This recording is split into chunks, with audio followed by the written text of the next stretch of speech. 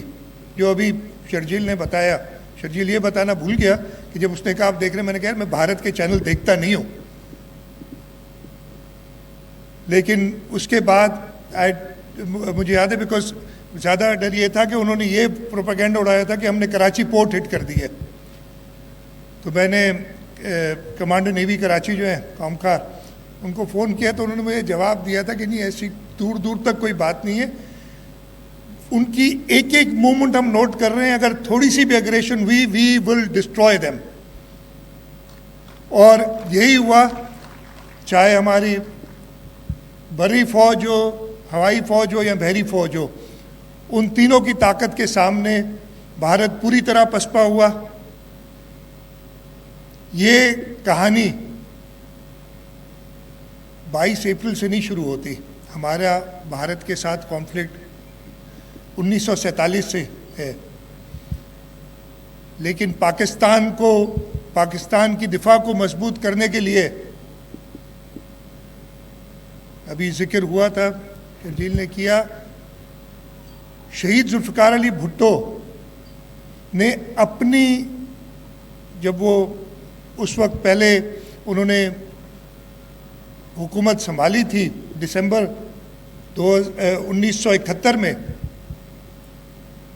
اس کے پہلے مہینے میں، بلکہ ڈیٹ بھی یاد ہے، 10 جنوری 1972.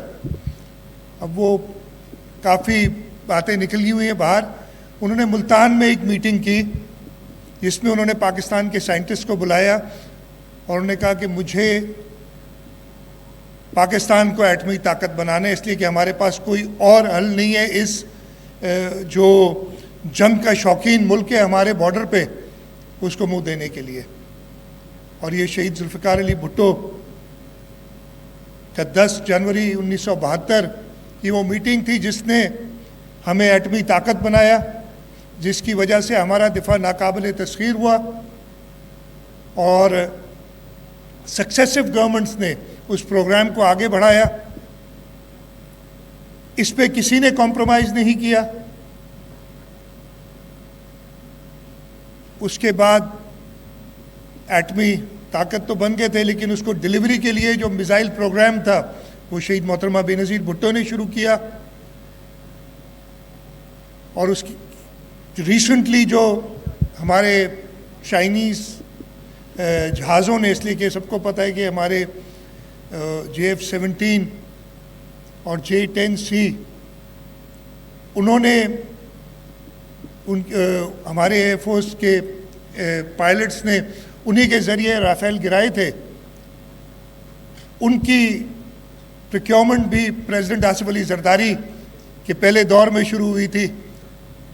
تو ہماری لیڈرشپ، چاہے وہ شہید ذوالفقار علی بھٹو ہوں، شہید محترمہ بے نظیر بھٹو ہوں، پریزیڈنٹ آصف علی زرداری ہوں، انہوں نے پاکستان کے دفاع کو ہمیشہ سب سے آگے رکھا ہے. اور اس وقت بھی آپ نے بھی دیکھا ہے، وہ سب نے ایکسپیرینس کیا تھا جب بھارت نے کیا اس وقت، بلکہ اس سے بھی پہلے جب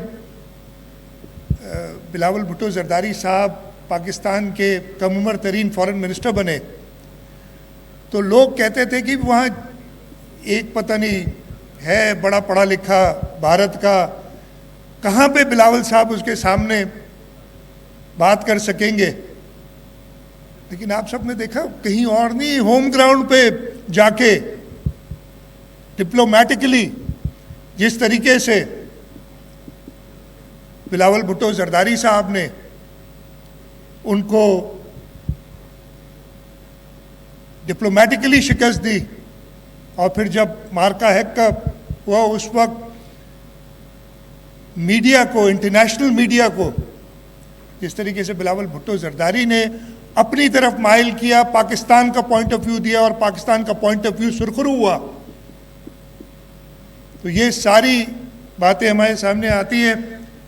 انشاءاللہ تعالی پاکستان پیپلز پارٹی کی گورنمنٹ صدر آصف علی زرداری، چیئرمین بلاول بھٹو زرداری پاکستان کے دفاع کے معاملے پہ کبھی بھی پیچھے نہیں ہٹیں گے، اور خاص طور پہ اس وقت جب chief of defence forces, chief of army staff field marshal Asim Munir lead کر رہے ہیں جس طریقے سے، اور وہ ہم نے ابھی بھی دیکھا ہے کہ یہ کوئی سوچ سکتا تھا آج سے 1 سال پہلے کہ گلف میں ایک جنگ ہوگی، اسرائیل اور امریکہ حملہ کرے گا ایران پہ، اور اس کے بعد سیز فائر پاکستان کرائے گا۔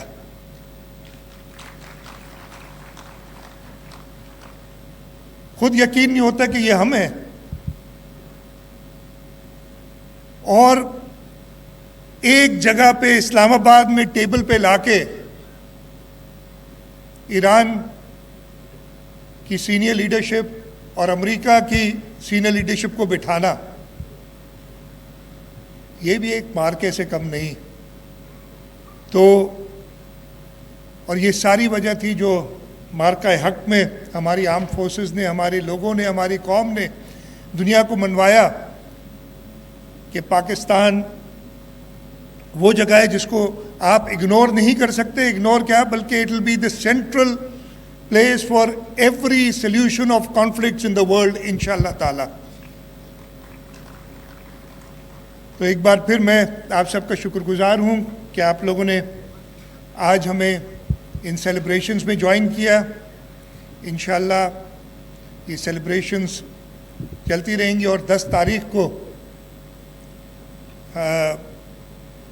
جو ایکچول مارکہ حق کا ڈے ڈکلیئرڈ ہے اس کو ہم بہت بہتر طریقے سے پورے ملک میں منائیں گے، اور انشاءاللہ تعالی پاکستان نے جو دنیا میں اپنا لوہا منوایا ہے، اپنی حیثیت بنوائی ہے، اللہ تعالیٰ کے فضل سے وہ اور پاکستان مضبوط ہوگا، اور انشاءاللہ تعالیٰ پاکستان اس دنیا میں امن لانے کے لیے، چاہے وہ ایران میں ہو، چاہے جو اسرائیل کی بربریت غزہ میں اور فلسطین میں ہو، مجھے پورا یقین ہے کہ پاکستان ان سب کانفلکٹس کو ختم کرنے کے لیے اپنا کلیدی کردار ادا کرے گا، اور اس دنیا میں اس لیے کہ جیسے ہم نے کہا ایک ہم امن پسند ملک ہیں، ہم اس دنیا میں امن لانے میں اپنا کردار ادا کریں گے۔ آپ سب کا بہت بہت شکریہ، آپ سب ادھر آئے۔ پاکستان زندہ باد۔